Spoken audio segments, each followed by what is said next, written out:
Assalamualaikum warahmatullahi wabarakatuh. Di era sekarang, hampir semua siswa aktif di media sosial. Namun, muncul pertanyaan penting. Apakah semua yang kita lakukan di dunia digital sudah sesuai dengan ajaran Islam? Misalnya, mengomentari orang lain dengan kasar, menyebarkan informasi tanpa cek kebenaran, atau membuat konten yang kurang pantas. Nah, disinilah pentingnya pembelajaran pendidikan agama Islam yang tidak hanya hafalan, tetapi juga melatih berpikir kritis atau HOT, serta mampu mendeteksi kesalahan pemahaman siswa sejak awal. Dalam pembelajaran PAI, siswa sering hanya mengetahui aturan, tetapi belum mampu menerapkannya dalam kehidupan nyata. Padahal, menurut konsep higher order thinking skills, siswa harus mampu menganalisis, mengevaluasi, memberikan solusi. Namun kenyataannya, banyak siswa belum memahami batasan pergaulan dan etika digital dalam Islam. Selain itu, guru sering tidak mengetahui apakah siswa sudah paham atau justru memiliki pemahaman yang keliru. Oleh karena itu, diperlukan asesmen diagnostik sebelum pembelajaran dimulai. Model yang digunakan adalah model integratif, HOT, diagnostik. Yang pertama, diagnostik awal. Guru memberikan pertanyaan seperti, apakah boleh menyebarkan berita di media sosial tanpa memastikan kebenarannya? Yang kedua, identifikasi miskonsepsi. Misalnya siswa menjawab boleh, selama niatnya baik.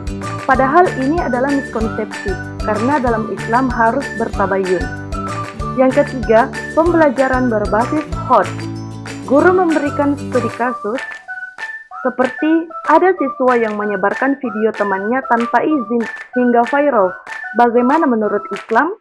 Siswa diminta pertama menganalisis, berdiskusi, memberikan solusi. Yang keempat, refleksi dan klarifikasi. Guru menjelaskan konsep mengapa. Yang pertama, menjaga kehormatan, larangan ghibah, pentingnya bertabayun. Yang kelima, evaluasi HOT. Contoh soal, bagaimana sikap yang harus dilakukan ketika menerima informasi viral di media sosial, jelaskan berdasarkan ajaran Islam. Model ini memiliki prinsip yang pertama berpusat pada peserta didik, student-centric learning, artinya pembelajaran tidak lagi berfokus pada guru tetapi pada aktivitas peserta didik. Siswa aktif bertanya dan berdiskusi. Peserta didik dilibatkan dalam pemecahan masalah. Peserta didik membangun pemahaman sendiri, bukan hanya menerima. Dengan prinsip ini, peserta didik menjadi lebih kritis dan mandiri dalam berpikir. Yang kedua, berbasis masalah nyata. Masalah nyata, contextual problem-based learning, pembelajaran dikaitkan dengan kehidupan sehari-hari, khususnya fenomena digital. Materi diambil dari kasus nyata, misalnya media sosial. Peserta didik menganalisis situasi yang benar-benar terjadi dalam pembelajaran menjadi lebih relevan dan bermakna. Hal ini membuat peserta didik tidak hanya tahu teori, tetapi juga mampu menerapkan dalam kehidupan nyata. Yang ketiga, mengintegrasikan pengetahuan dan sikap integrasi kognitif dan afektif. Pembelajaran tidak hanya berfokus pada pengetahuan, tetapi juga sikap dan nilai.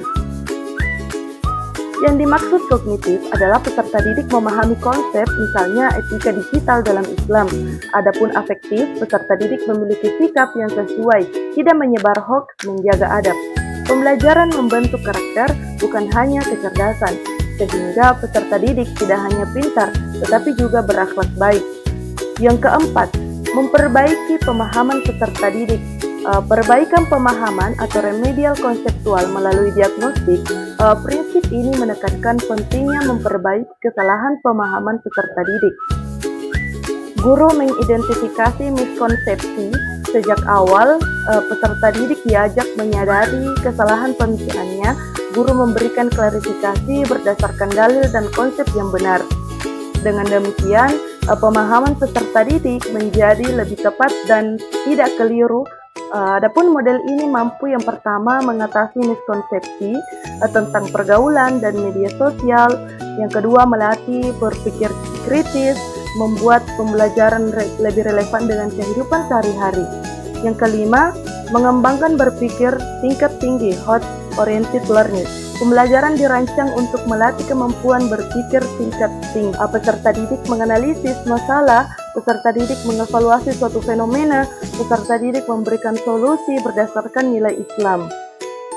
Ini membantu peserta didik menjadi lebih kritis, reflektif, dan solutif. Adapun kesimpulannya, pembelajaran pendidikan agama Islam harus mampu menjawab tantangan zaman dengan model integratif higher order thinking skills dan asesmen diagnostik.